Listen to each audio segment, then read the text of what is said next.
Hey everybody, it's Trevor here with the channel where every day is range day. And in this week's video, we're going to be taking a quick look at the Daeodon front panel for your plate carriers from Esstac. Let's check it out.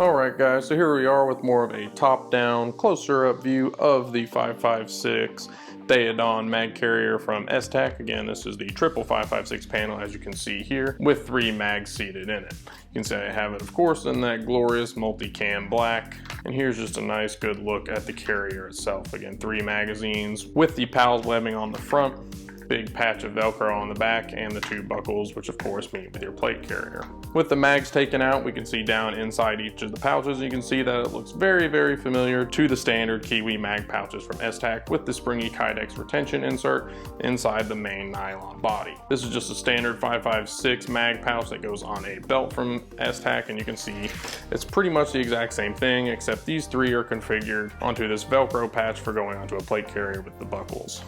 One thing you'll notice right away is the difference in length. Normally on something that would be going on a range belt, I would recommend the shorty mag carriers, so you have as much room as possible to grab the mag off of your belt, which might be a little bit more cluttered than the front of a chest carrier.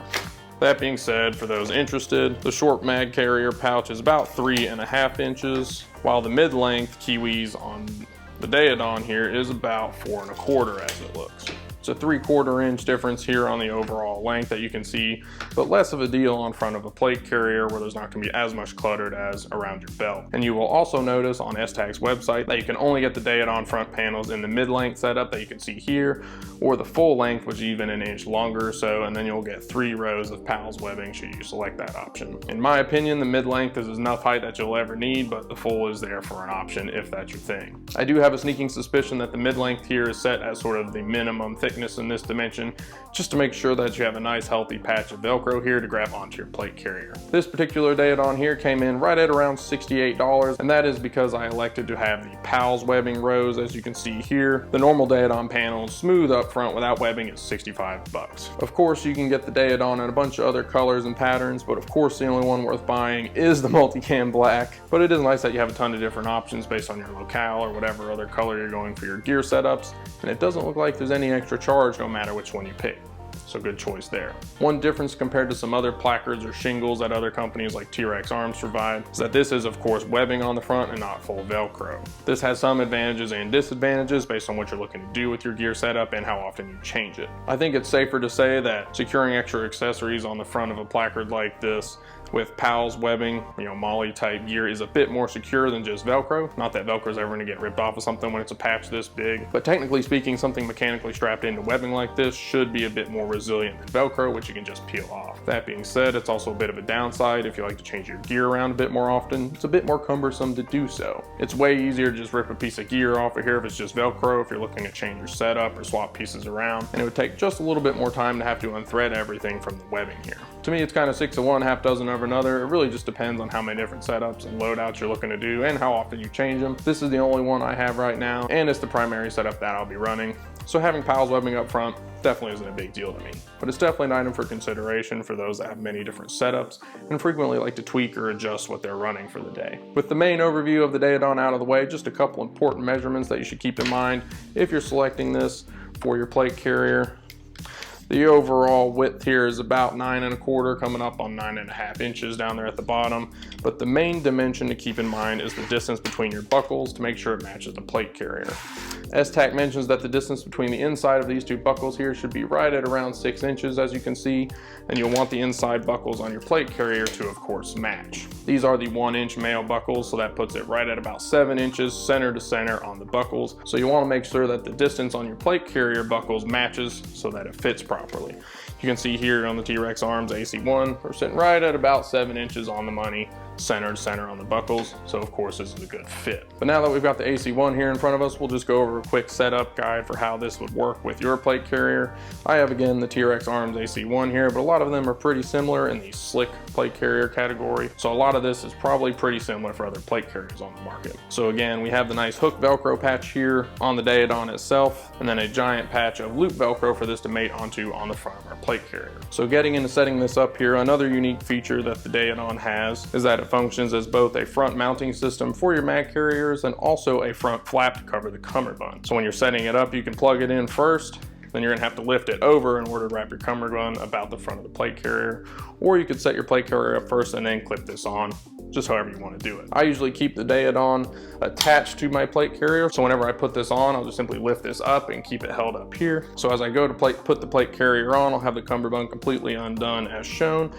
and I'll wrap the first end. I like to put it about here, line my stitches up with the end is just how it fits me. Get my cummerbund nice and tight around the plate carrier itself, and then this just simply falls down on top of the Velcro. Still plenty of Velcro with the two pieces of the T-Rex Arms carrier here to mate up with the Velcro on the back of the Daeodon, and we're good to go. You can see that there's a little bit of excess in the strap length here. It doesn't interfere with the magazines at all. That's just to help this particular placard or front panel accommodate multiple sizes of plate carriers. This is a medium, so if you have larger plates that are a little bit taller, this will still fit just right and reach into your Velcro patch perfectly. Putting the mags back in here, we can see what it looks like. It's all on the plate carrier. I do have to say that multicam black is quite slick on this black AC1. It lines up just right with the width of Velcro that the AC1 has, and you can see that there is that teeny little bit of excess strap under there, but it does not interfere with the placement of the placard on the plate carrier or with the mag seating at all. It just bumps up a little bit in there.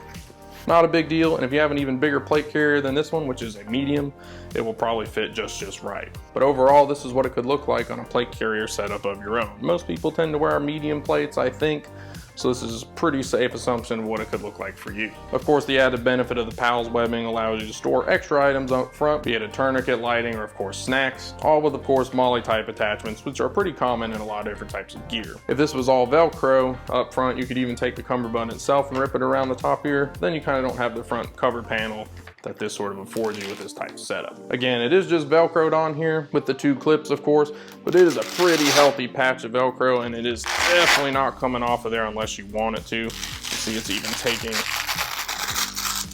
the cummerbund itself with it a little bit. These big wide strips of Velcro are pretty tough, as everybody probably knows, and the Velcro on the Daeodon is no different. It's definitely going to seat well on your plate carrier. It's not going anywhere, and this big healthy strip of Velcro will make sure that that's the case. And again, to take the plate carrier off, you'll just have to lift this up and rip the cummerbund pieces out of the way. It looks like it's a bit cumbersome to do here on the camera, but it's really not too bad once you have the plate carrier on you and you're actually holding it up with your shoulders.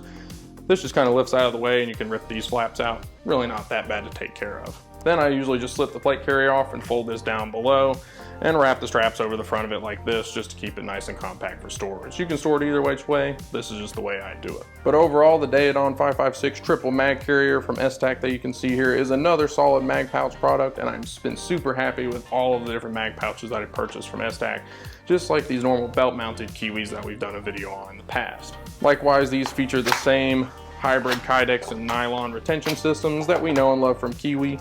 Nylon outside keeps the form nice and soft, but you have the nice rigid kydex in there to give you a little bit better retention without the need for straps or other bungee cords to keep your mags in there that would otherwise get in the way. The retention on these is plenty stiff, just like the normal mag pouches, and I'm definitely happy to add the Daeodon to my plate carrier setup.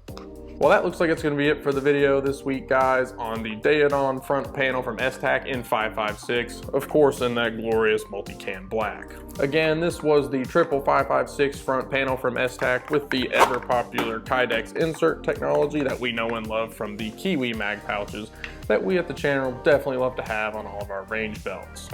The Daeodon front panel has 3 556 pouches with the same kydex inserts, and the back is all Velcro to latch onto your plate carrier. comes with 2 buckle clips, and features the same build quality from Esstac that we know and love. We did a quick overview of the Daeodon front panel itself and how it might look like on a plate carrier of your choice. Again, this is the T-Rex Arms AC1 plate carrier in a medium. This is how the Daeodon front panel fits. Of course, your own setup might vary a little bit, but this would give you a pretty good idea on how it would look like on a medium-sized plate carrier, as well as some of the different options that you could consider when picking a front panel for your own setup. I've been a huge fan of the KYWI pouches from Esstac in the past, so it was a no-brainer for me to go for the Daeodon front panel on the plate carrier, and I've been happy with it so far. If you like this video, feel free to leave a like down below in the comments, and if you want to share your own thoughts on the Esstac Daeodon here, or maybe your own front panel that you use on your plate carrier setup, feel free to leave them down below in the comments. We'd love to hear from you. And as always, make sure to subscribe to the channel, where every day is ranch day. Thank you for watching.